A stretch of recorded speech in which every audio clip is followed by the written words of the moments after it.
when you hear a no, it's not a no, it's not going to work. It's like, okay, let's figure out another way. Mm-hmm. And I definitely have been discouraged by no's for sure. I mean, speaking with investors, I mean, I started the company my senior year of college. Like I was a baby and, sometimes I didn't even take myself seriously. So it's funny because, being a young female founder and then trying to start a company that really doesn't exist and people maybe don't understand everything the way you do, it's challenging and you get plenty of no's. Our current guest is the founder and CEO of the award-winning beauty brand Prakti, an international fashion model, a global ambassador for Operation Smile, and an Ivy League graduate.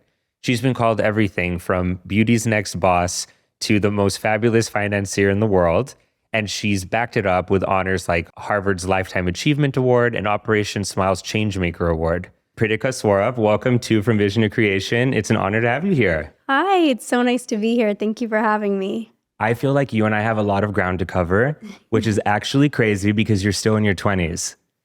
We have a lot to cover, and then there's still a lot of ways to go. Well, it's really exciting because you're already so accomplished and you're still so young. So this quite literally is the beginning of your career. Well, thank you. I definitely feel like it's the beginning. I think, when you start a little bit young, like I did, I think that you have like certain goals and then those goals keep evolving. And so I just feel like, it's a process. And I want to start all the way at the beginning. Mm-hmm. So you grew up in Virginia, and I've read that you were one of 2 Indians in your class growing up. Right. How do you feel that shaped your sense of identity growing up? I feel that at the time, I noticed that something was different. And, I was also involved in the Indian community quite a bit in the Hampton Roads area where I grew up. So I noticed that it was different, but I didn't feel that it was, affecting me in a negative way. I think that as I moved to New York and I realized, it was such a different world up there, then I think it hit me, oh, that wasn't normal, right? Because when you're a kid, you don't really think about those things. And I did feel like I was different, but, I grew up in a really just loving family that taught me, your strengths and your differences are what make you unique and you have to embrace them.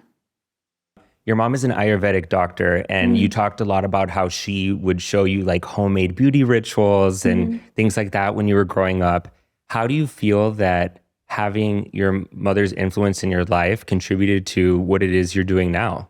Oh my gosh, she's my biggest inspiration. She and I started doing these practices and rituals when I was like 3 or 4 years old. She's an Ayurvedic doctor, so she really taught me this holistic approach to beauty and wellness. And it wasn't so much surface level as it was, this balance of mind, body, and consciousness, and really beauty coming from within. So that's influenced everything I've done, in my career as a fashion model, with Prakti and our products, and even just the overall mission, to empower women through holistic self-care.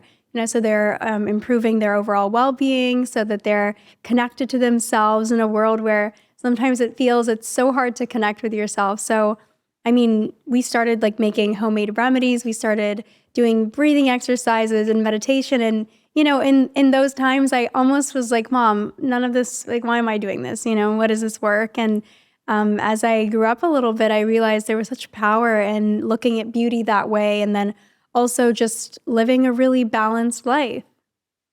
And I think that's so cool that you're incorporating that into your line, because I've never seen it done before. And I love that you can take your Dosha Quiz on your website. Did you take it? Of course I did. What's your dosha? Pitta. Okay, yes, I'm part Pitta too. So you run hot. Yes. You're fiery. Oh yes. Yes. And I love that you give product recommendations based on your results of the exam. Can you kind of talk to us about how it is that you're able to pair people with products based on their dosha? Well, because everyone has their unique constitution. So depending on what your dosha is, then you can adapt the products and the practices of your lifestyle so that you are optimizing your overall wellness. So for example, in the Dosha Quiz, yes, we'll recommend skincare products, we'll recommend different types of movement or breathing exercises, even diet, based on the seasons, based on your dosha at that time, because your dosha actually does change with the seasons because, with every season, I think like if it's say winter versus summer, you will have some changes based on your environment. So it's really interesting. And I think people became super excited because they thought, oh, I have to go see an Ayurvedic doctor to understand myself. And, one of our biggest goals is to make wellness accessible for everyone. And so the Dosha Quiz was our first step. I read that you were discovered at Disney World at 17 years old by a modeling scout. Yes. Can you kind of talk to us about like how exactly that happened, but then also the next steps that you took to really make this a career? Yeah, I mean, it was never really something like modeling and fashion. It was never really something I'd thought about because, coming from Virginia, especially from an Indian family, you think doctor, lawyer, engineer. And, when we were approached, we were just on vacation and I was with my parents and, this scout approached us. And I think my dad genuinely thought it was like a scam, or he was like, this is very strange. You don't actually think those things happen. And ended up being a legitimate representative of a big agency. And so my dad had a meeting with him. I met with him. And then next thing I knew, I was up in New York meeting with these different agencies. And I signed with the number one in the world at that time. And it kind of changed my whole life because I was just finishing my junior year of high school. And I mean, I was still, planning to finish school. And I think we saw the opportunity of just meeting all these amazing creatives and being in this industry that, just kind of, it really pushes you to discover who you are, to, kind of grow up really quickly. And my parents were definitely nervous about that. But I moved to New York after my junior year and I finished high school in New York and I started building my career. I started doing test shoots. Like you kind of get into this industry and you don't know anything about it. No one teaches you even how to move, how to model, how to present yourself, even just about researching the magazines and the creatives and the photographers and, where you think you might fit in. You kind of have someone telling you, oh, this is what you're going to do. And so I think at that time I was just trying to figure it out. And I was definitely in a strange place because I didn't really know myself fully at that time because you're still so young and you're like in this big city and you're trying to develop your career and finish high school. And so it was a very exciting, but like a steep learning curve. And while you were in New York, you were studying financial economics at Columbia. Yep. So you were attending an Ivy League college, building a career in modeling, and also interning at Operation Smile. I was working with them. I became their global ambassador in 2018. But I started when I was in middle school in 8th grade. So they've kind of been with me also through this whole journey. How did you juggle all three of those things while you were in New York?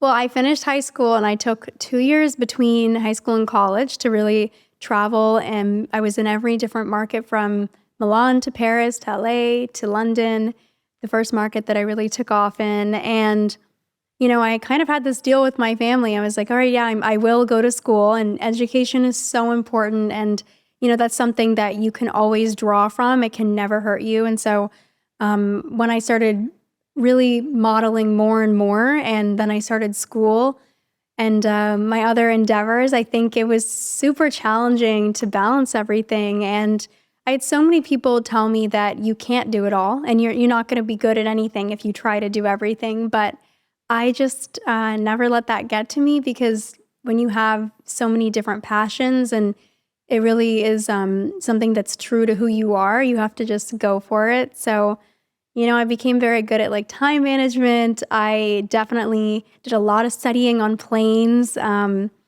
think that I understood that it was going to be a bit of a sacrifice because I didn't really have the opportunity, like the full college experience. And sometimes I look back and I'm like, oh, do I wish that I was kind of on campus more and I got to spend more time with people and just have like a normal experience. And a part of me is like, oh, that would have been great. But then I could have never, gotten to where I am today because I definitely always been a workhorse, but I definitely know how to work hard and play hard.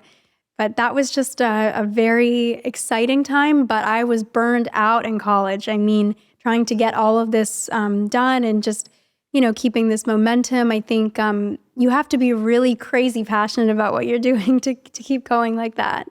It's so true. And it's funny because I actually just had a guest on the show. He was talking about how, sometimes he looks back at college and wonders, what would it have been like to, have the normal college experience? And right. But what he did instead was he joined a famous boy band and toured the world. Oh my God. And so I'm going to tell you the same thing that I said to him. Mm-hmm. The normal college experience is overrated. And that's coming from someone who did it. What you're doing is way cooler. Well, thank you. I mean, it's funny because you look back on things like that and you're like, oh, what would it have been like? But then it wouldn't have been your journey. And I think that's what makes every person special, right? It's like your own experience and kind of what defines you later on. And you were saying that this, modeling, it kind of just changed your whole life. Mm-hmm. What were you planning on doing? What did your future look like to you before you started modeling?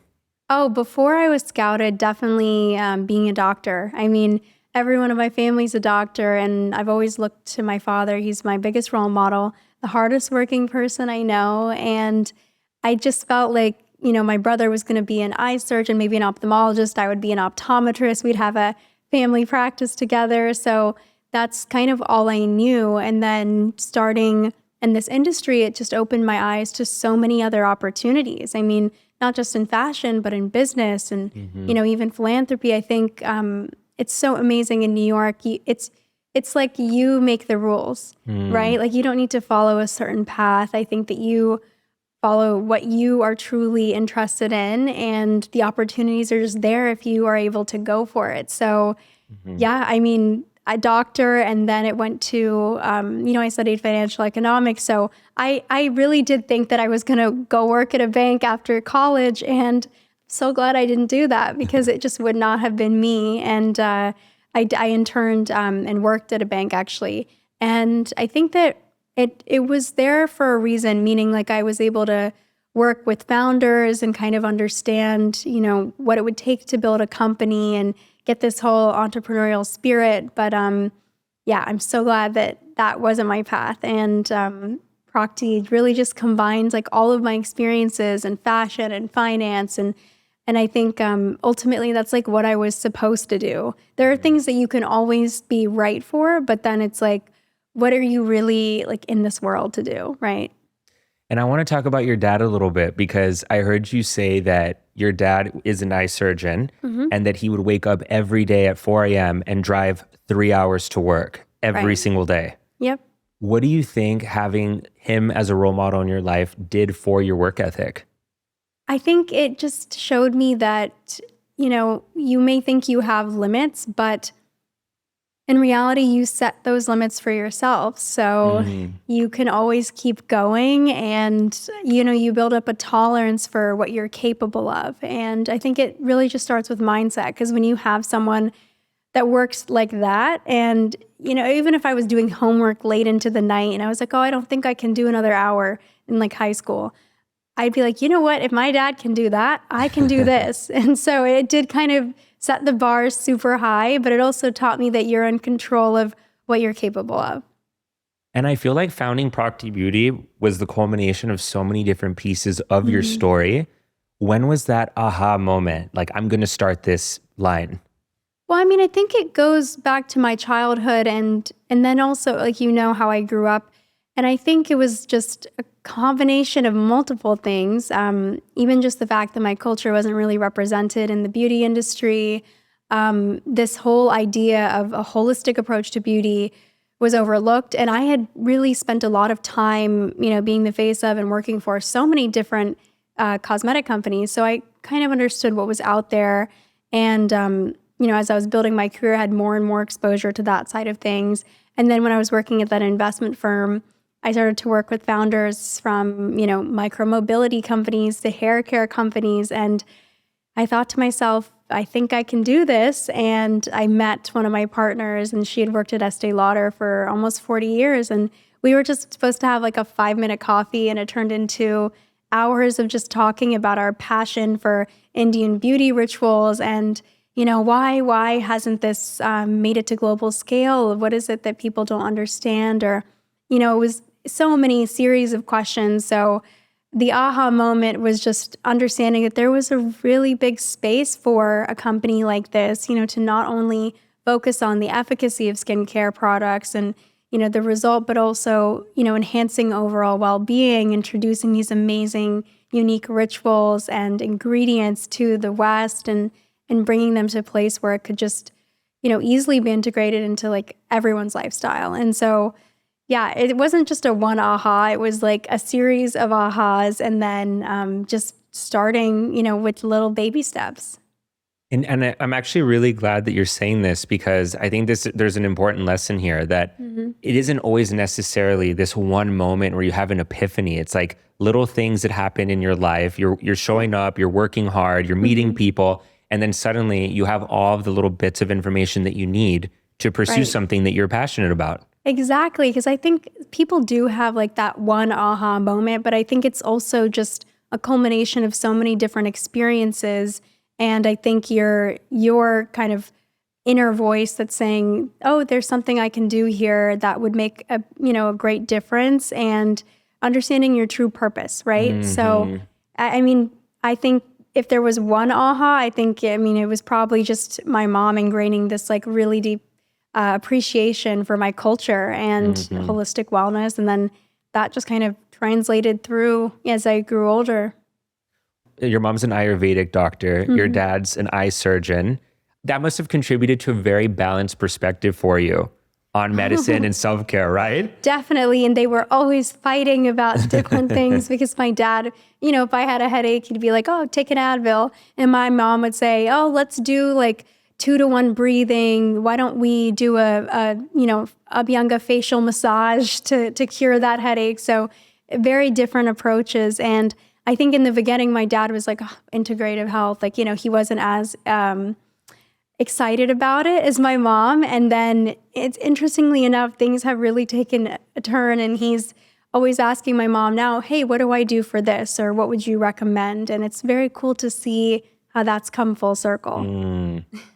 Well, because I feel that in Western medicine, by the time you're treating what's happening, it's too late. Whereas I feel like in Eastern medicine, there are things that you can do to prevent from getting really sick by the time you're at the point where you need medicine. And it's such an amazing philosophy because, Ayurveda is a whole wellness system, right? And it's everything from diet to different lifestyle practices, with the products you're putting on your body or in your body. And prevention is how you really maintain this balance, right? So even in skincare, it's like you are optimizing your skin wellness. And by doing that, you're having balance to your microbiome, your pH level, so you don't get breakouts and sensitivities. And that translates to, many different areas, right? So with your diet, it's like having a clean diet so you don't have digestive issues. So I think that's something that has been more and more adopted in the West, and rather than just addressing concerns when they appear, like when you're already having terrible eczema all over your body. And I've totally had eczema, but it's like, okay, what's the root cause? Like, why did I get this? And then once you address the root cause, you're not always just addressing the symptom. It doesn't even, get inflamed and manifest. You brought together experts from L'Oréal and Estée Lauder to create some of your products for Prakti. And I've heard you talk about how sometimes getting the product from an idea to actually on the shelf isn't such a smooth process. Can you talk about working with these experts and also what it's like getting a product from concept to the shelves? Oh, it takes twice the amount of time as you think it would. I think when I first started, I didn't know anything about product development. And so I had, amazing mentors and experts and a team that really helped me understand where or how a product can go from this concept of, for example, our first product, Pretty Polish. It's an instant glow exfoliator, but there are so many different forms. Is it a physical form? Is it, chemical form? How do you know what's going to be best, right? And so it's just a matter of trial and error. So you have an idea and you have to find the right lab that can create this product and make sure there's a good chemistry with that team, right? And then you give them a brief and kind of go through each step. And I had, my mentors and experts that really helped me, because even though the ideas, obviously the 6 products that we started with, I came up with all of those products and I wrote down, I want these 6 ingredients. Is this possible? I think they would go really well together. But then you'll have a chemist at the lab saying, hey, actually, that's not a great idea. And we can't use this ingredient with this ingredient. And so you have to really learn quickly. And when you surround yourself with the right people that are, experienced for decades, as a 24-year-old, right, I couldn't have been experienced enough to know all those things, but you don't have to be. You can surround yourself with an incredible team that will guide you, and you have to have a lot of trust there. So it took about 2 years to get our first product on the market, and we thought it would be at least 6 months ahead of that, but you have to be patient, right? Because when you put something out there, you want to feel so great about it. And the worst thing would be to put something out too soon just to meet a timeline and not feel like it was your best work. And I love talking to young founders because I feel that, as a young founder myself, I know that when you first start your journey, oftentimes a lot of people will tell you no, or maybe not take you as seriously just because of your age, which is really aggravating. When you came across any hurdles or no's, especially at the beginning of this, what did you do to overcome them in business? But also, how did you deal with those internally? I think that when you hear a no, it's not a no, it's not going to work. It's like, okay, let's figure out another way. And I definitely have been discouraged by no's for sure. I mean, speaking with investors, I started the company my senior year of college. I was a baby, and sometimes I didn't even take myself seriously. So it's funny because, being a young female founder and then trying to start a company that really doesn't exist and people maybe don't understand everything the way you do, it's challenging and you get plenty of no's. But I think it's just that belief in yourself, and then knowing that, okay, this was a no, but there's going to be a yes, and it takes time. And I think I learned that also from just being a model, because you get so many no's. There's an incredible amount of rejection. People only see the big campaigns and the big covers, but someone must have told me no 10 times, before I got that one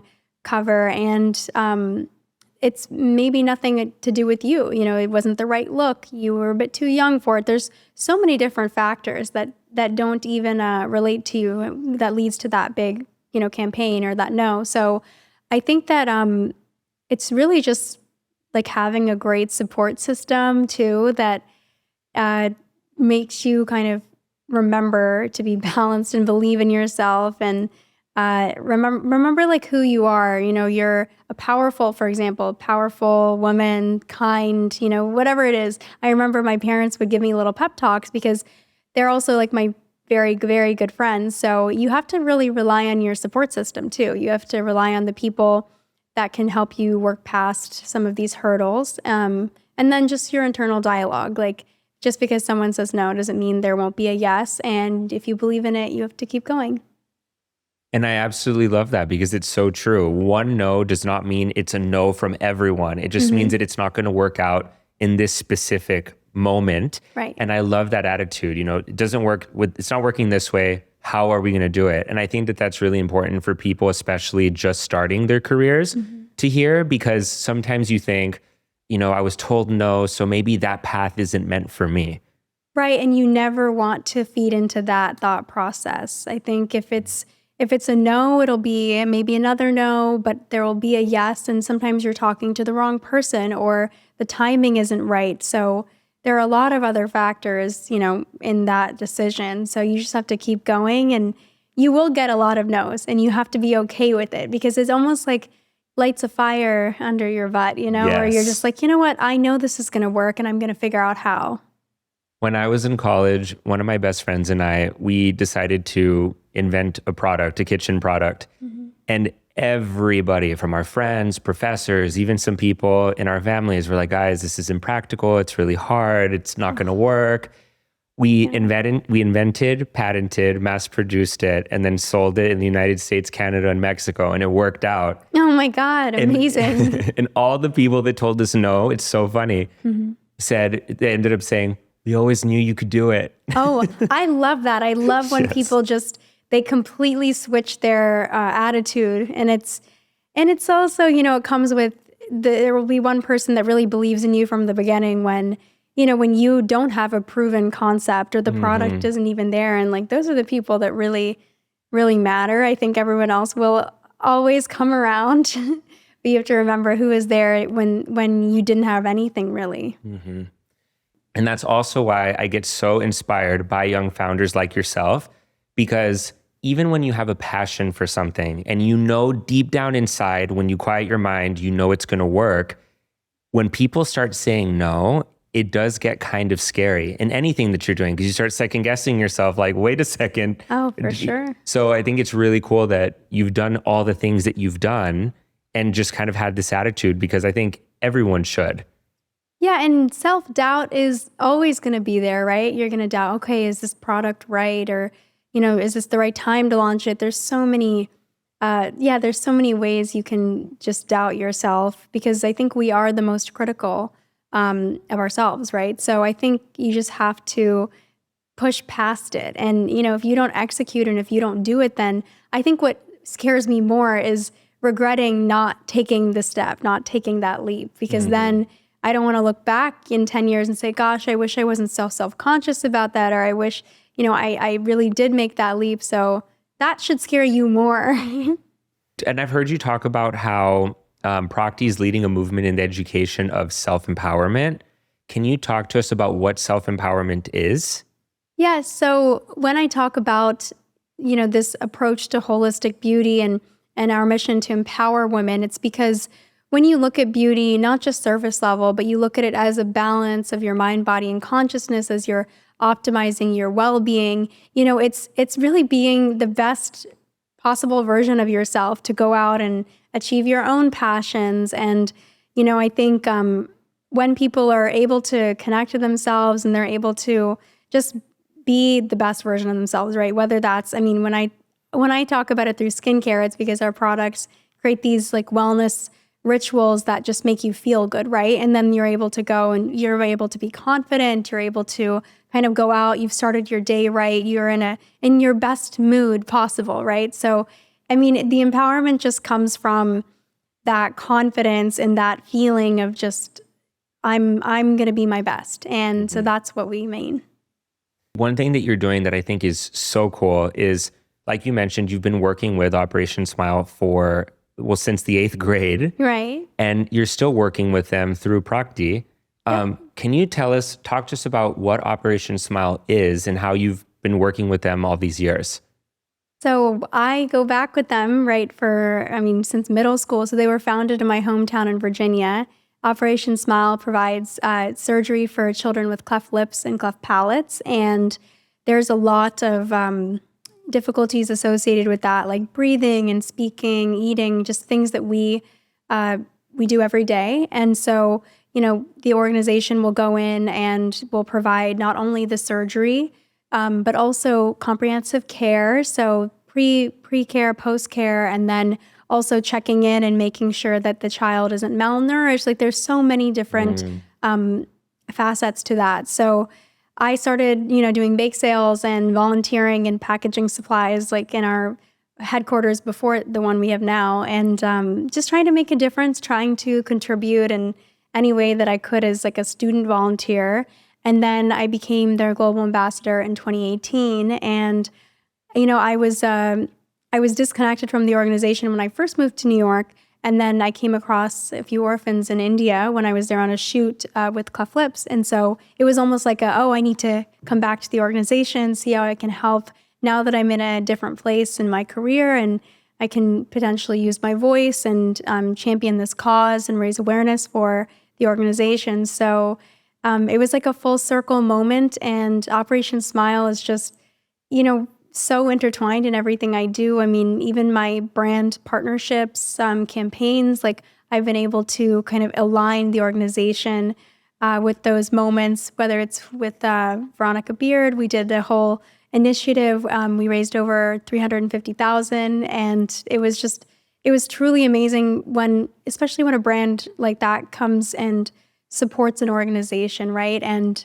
says like, okay, this is extremely important. These children shouldn't be ostracized from their societies. They should be embraced. And so that's a big part of what I've built with Operation Smile. It's those types of partnerships. And then with Prakti, we also use our platform to highlight what the organization is doing and talk about especially areas that need access to safe surgical care. And just as that mission evolves, it's very much into Prakti. Well, I read on their website that every 3 minutes a child is born with a cleft condition, which blew me away. I didn't realize that it was that big of an issue. Yeah, and I think here we don't really understand that because we have access to the best surgeons, right? So when a child is born with a cleft condition, we immediately have, a 10-step plan to ensure that this child will be able to live a normal life and not have any medical complications. But in many other countries, they don't have access to safe surgical care. And so a lot of these children have to live a majority of their lives just, having these daily complications. And it really does affect them, even just when you think about socially, because in a lot of cultures, these children are ostracized. They're not accepted in their communities and embraced because they're different. And so that's the biggest thing Operation Smile is trying to do is just provide that care to as many people as possible so that these children don't have to lead their lives in that way. And they can, just when you talk about a normal life, being able to smile, that's a right I think everyone should have. And one thing that I found very inspiring is that I read that on Operation Smile's website that a surgery can be performed for as little as a few $100s. Yep, $240. $240. Change someone's life, and it's just $240. And, everyone in the organization other than headquarters, but everyone volunteers. So it's not that this money really does go to the operations. When I think hearing a statistic like that is very inspiring because it makes you feel like, hey, even if you just contribute a little bit, maybe that's a whole surgery or a fourth of a surgery, whatever it is that you can do. Yeah. It makes you feel like you can actually really make a difference in something like this. Oh, 100%. And the surgeries take 45 minutes, $240. And it's something that, it's really concrete, right? So, that if that amount can change one person's life, you've done it. Like it's really amazing. When I'm on site, I've traveled to 5 different surgical program sites. And when you see it, like a child going in and then coming out 45 minutes later, and they're whatever, if they have a palate or a lip, but their whole face is transformed because now they're able to smile and they're able to, even when they wake up and they look in the mirror, it's just like there's tears of joy because now they can just be normal and live their life the way they want to. And what's the best way that somebody listening here could get involved? So there are many ways to get involved. You can volunteer. I think that one thing that's great about Operation Smile is they really can connect with the youth. So no matter if you're in middle school, high school, college, there are programs that you can join and volunteer, fundraising initiatives and efforts. We've even done like races to fundraise in New York City. I was just a part of one of those. You can also even just raise awareness about cleft conditions and get involved with your local chapters because we have so many great bases across the U.S. One thing that I'm realizing about the trajectory of your career is that, you didn't have any idea that you were going to go into modeling. You were approached. You went in with an open mind. Right. Then I feel like also too skincare, you knew at the beginning, like, hey, I don't really know a lot of these technical things, but I'm going to figure it out. You really do approach everything that you do with an open mind, which I think is key because when you're closed-minded and you start to doubt yourself, that's when you don't necessarily pursue what it is that you're trying to accomplish. Right, because you can't know everything about everything. And I have Hmm. also gotten much better with knowing what I'm good at, what are my strengths, and where can I lean in, and where do I really need support? Because when you're starting a business, you have to wear many hats, right? Hmm. And you can't be the best at everything. So you have to know when it's okay to ask for help, and you just have to be open to the idea that someone's going to do it better than you, and that's okay because you want the best for your business. Hmm. And what do you think has been the boldest decision you've made in business so far? Oh, the boldest decision. I mean, I think a pretty ballsy thing is starting your own brand. I mean, bold, ballsy. I mean, it's true. It's a huge leap of faith and belief in yourself, but also in the idea that people will understand you, right? Because every company has a founder, and that founder really must be understood for their products to be understood in a sense. So I think that's a pretty big deal. And after that, I mean, there are bold decisions every day. When you think about it, I mean, it could be a bold decision on, am I going to approve that marketing spend for those billboards? And that's a very big deal for a founder. I mean, I think Hmm. every decision is a big deal. And I think when you care so much about your business, you'll be up late at night thinking about it. If it's maybe a smaller decision versus like a huge decision. So, yeah, it's it's an everyday thing too. When you have a lot going on, what is a daily ritual that you do that just keeps you grounded when things get a little stressful? When things are stressful, I feel like it's hard to hear myself. When I say that, I mean like it's hard to kind of, I guess you could say, talk to myself, connect with myself. And so I like to journal. I mean, I like to write down Hmm. all of my thoughts, usually at night when I'm feeling really stressed out or a little bit confused, or like I'm not processing my thoughts or reflecting in any kind of way. I'm just kind of going forward and on to the next, on to the next. So I find that journaling really helps because then I understand like, oh, these are areas that I could have improved in, or maybe I could have handled that stress differently. It really does force you to face things maybe that you don't want to face. So journaling is really great. That also kind of goes along with meditation. I think that being able to hear your inner voice is so important in everything you do, no matter what industry you're in. Like you need to know how you're feeling about what you're doing and who you're around and where you feel you're going to go. So if you can't hear yourself, then you're not really guiding yourself in the best way. Hmm. And I feel like when you start anything, whether it be an Ivy League education, a modeling career, starting your own business, I feel like there is a lot of uncertainty at the very beginning. But then, like you've said, when you're putting one step in front of the other, things start to kind of fall into place and work out. Do you have a moment where you first realized, I'm exactly where I need to be right now? Yes, I think that moment was probably right after I launched the brand because it felt so right.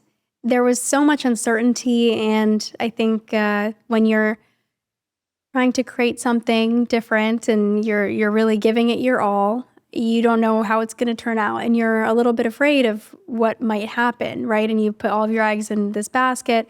But I do feel like after I launched the brand, I felt that because it was a culmination of, everything in fashion, modeling, my degree in finance, even my work with Operation Smile. Somehow it had all come together. And that's really how Prakti was born. And it's continued. All of those things have been equally important in how we've grown the business. So yeah, and I still feel that way. And if there's someone listening right now who's afraid to start their dream career, what would you tell them? I would tell them to be fearless and pursue your passions because when you are looking back, you don't want to feel that you didn't take that chance or that leap. You want to know that you've gone for it. And sometimes things don't turn out the way that you want them to, but maybe that wasn't for you. Everything it will be meant for you. So whatever you feel is best, it will happen. And just don't be afraid because you are the only one that can limit yourself. No one else, no matter what anyone else says, it won't affect your career or your ambition, but only what you say to yourself will affect it. So be fearless. I love that. And I could not agree more. It's so true. I hope it wasn't going in a circle. I was thinking about it and I was like, you know what? But that's what I would say because, you're going to regret not taking the shot. If you take the shot and you fail, at least you tried it and you did your damn best, right? Yes. Right. And one thing that you're saying that you've said more than once and that I think is so important is that just because someone says no does not mean it's a no forever. So I think that if people would be a little more fearless and would embrace the no's a little bit more, I think that we'd get a lot more done just as a species in general. Yeah, just taking it in a positive way. Yes. And it does sometimes suck to hear a no, but at the end of the day, it's just another stepping stone to getting to that yes, to knowing, hey, what could I have done better there? And, maybe I need to refine things, or it's just helping you get to the yes. Well, and like you were talking about with modeling, like when you get told no's for certain campaigns and things like that, like you said, maybe it has nothing to do with you at all. Yeah. It's just because, they had another person in mind or the director had this vision. Who knows, right? It could be 1,000 different things. Right. But I think that but I think the lesson in that, one of them is that don't take it personally. 100%. And, there have been times where I took it really personally and I was like, oh gosh, was my skin not good? Or am I too dark for this? There's so many things. You start to really get analytical, but in a bad way, and you get down on yourself. So instead of doing that, just, kind of take it out of the equation and just say that, what, it wasn't about me and I'm going to do my best and that's good enough. Yeah, and I think that feeling badly after a no is kind of par for the course when you're first starting out doing anything because you're doing everything for the first time, especially when you're young. I mean, like you're doing everything for the first time. You don't really have many successes under your belt just because you're new to life. You're still a young person. Right. But then once you start to succeed and when you put your mind to something and it works out and you start seeing that happen, over and over again, even if there are a few failures or mistakes or no's in between, when you start to build those yeses and successes, that really does build your confidence. And then I think you kind of just have to end up at a place where you're like, I don't care if people tell me no, I'm going to do what I want. Yeah, and I think you can draw from those wins. And I think that's why people say it's really important to enjoy the journey and to look back on where you've been, how far you've come. And that was something that was very hard for me because I'm always looking ahead of, hey, what am I doing next? What's the next, goal I'm going to achieve? But, in those moments where you're kind of doubting yourself, it's so important to say, hey, I did those 10 things and we nailed it. And we are going to nail the next thing. So yeah, I think just making sure that you have that time to reflect and be proud of your accomplishments and those little, even if they're little, they're big, but those achievements, because that's where your confidence comes from too, like experience and those learned lessons. And also, you just brought up another really great point: staying in the moment. Not always. Certainly, you don't want to look back too long, but you also don't want to always just be looking ahead because then you really do rob yourself of what's going on right now. Oh, for sure. And I think I am the type of person that's always looking, hey, what's the next, what's the next 5 things look like? And yeah, being present is a huge, it's a huge part of just feeling like you're, feeling like you're like balanced, you're in that moment and, you're giving that, say, for example, you're with your family, giving that attention and time, relaxing with them like that. You don't want to be distracted on your phone or looking at, hey, I have that meeting on Monday. Did I prepare for that? Like just for example, it's also just a better way to let it go and just be in your own moment of just well-being and connection with everyone around you. And I think I subconsciously believed for a long time that in order to have things work out, I had to constantly be stressed about the future because I think a subconscious part of me believed that I earned it or something weird. But like now I'm starting to realize exactly what you're talking about is that you can be planning your future, but still be present and grateful and happy with what's going on right now. And I think that it's a balance. Right. And, life will go by like that. I mean, sometimes I'm looking back and I'm like, where did this year go? It's July. And it's very funny because it will go by very quickly if you're not, engaged in the present. But I think it's something everyone can work on. It's just because we're always worried about what's going to happen next, like what's our next goal. But I do believe people will be happier. Just embracing the now. And what's the biggest lesson you've learned so far? I think the biggest lesson I've learned is to trust your gut and to know that you have to believe in yourself and what you feel is important, because your gut is really something that will guide you. And everyone can say so many different things, right? But you have to just believe in what you know is best. You can't let anyone kind of distract you. There's a lot of distractions out there with people thinking that they know what's best for you and what you're capable of, but you have to trust your own gut and just, define your own path in that way. And where can people find your products? They can find Prakti on our website, praktibeauty.com. We're also available on Goop, Credo, Amazon, Revolve. So I am so excited to hear how everyone loves the products, and more expansion coming soon. And where can people keep up with you? You can always message me on Instagram. I am definitely on, not all the time. I actually try to now limit my Instagram time, but yes, I get back and I love hearing from you. If you could go back in time and offer your younger self one bit of advice right before you started on this specific journey, specifically tailored for you, right? What would it be? Oh, it'd just be to let go, to relax, to enjoy the moment, to not be so super stressed out, and be worried about, oh, if I don't know what I'm doing, what's going to happen? Things will work out the way that they're meant to. And just to not be so hard on yourself, stop being so critical all the time. Just know that you're powerful and everything will be meant for what it's supposed to be meant for. Well, thank you so much for taking the time to do this. This was amazing, and I really appreciate you coming on. Thank you. Gosh, this was so much fun. It was so nice meeting you.